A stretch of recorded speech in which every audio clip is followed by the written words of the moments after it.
திருமதி ஐஸ்வர்யா அவர்களை குத்துவிளக்கை ஏற்றி அழைக்கிறார்.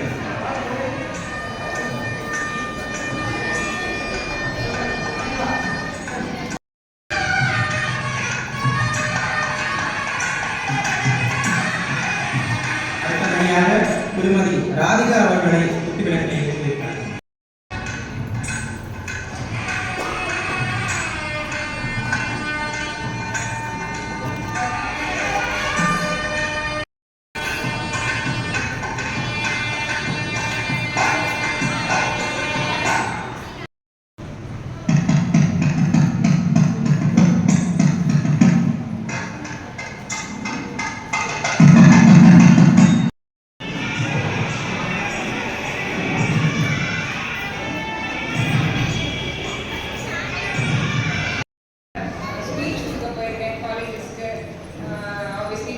கான்ஃபரன்ஸஸ்ல நிறைய பேசியிருக்கேன். பட் இந்த மாதிரி ஒரு விமன் எம்பவர்மெண்ட் செலிப்ரேட் பண்ற மாதிரி ஒரு கேட்டது வந்து என்கிட்ட விமன்ஸ் ஹெல்த் பத்தி பேசுங்க அப்படின்னு சொன்னாங்க.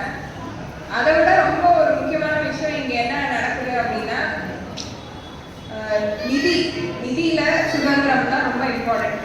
நம்ம ஃபைனான்சியல் எம்பவர்மெண்ட் ஒவ்வொரு பெண்ணுக்கும் அவங்க தாங்காலியே எடுத்து இன்னும் அவங்க வந்து சம்பாதிக்கும் போது தான் அவங்களோட பணத்தை பற்றி அவங்களால டெசிஷன்ஸ் எடுக்க முடியும். ஸோ அந்த மாதிரி டெசிஷன்ஸ் எடுக்கும்போது தான் அவங்களால அவங்களோட ஹெல்த்துக்கு இன்சார்ஜ் எடுக்க முடியும்.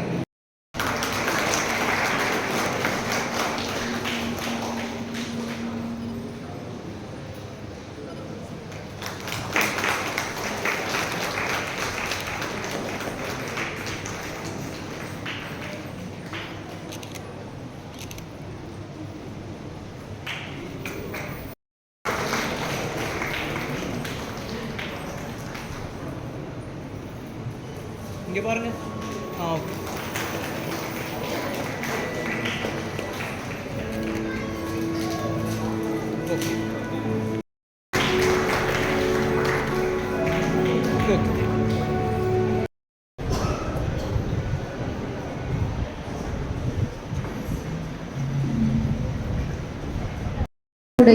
தொல்காப்பிய பேச்சுடையார் விண்ணை இழந்திடும் வள்ளுவத்தை சூடியவள் கண்ணை கவர்ந்திருக்கும் கம்பன் கவி அத்தனையும் ஆறடியில் தரித்த பேரழகியவள்.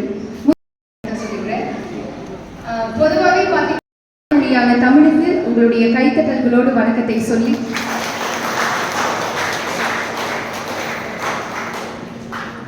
இந்த விமன் எம்பவர்மெண்ட் டெவலப்மெண்ட் ட்ரஸ்ட் இந்த நிகழ்ச்சிக்கு நான் இந்த இடத்துல நிற்கிறேன் அப்படின்னா அதுக்கு மிக மிக முக்கிய ஒரு காரணம் வந்து மரியாதைக்குரிய தேவி அம்மா அவர்கள் தான்.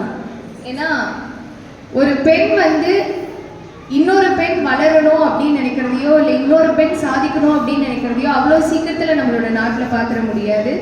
பட் இங்கே இருக்கக்கூடிய இத்தனை பெண்களையும் சாதனை பெண்களாக அங்கீகரித்து இவங்களுக்கான ஒரு அங்கீகாரம்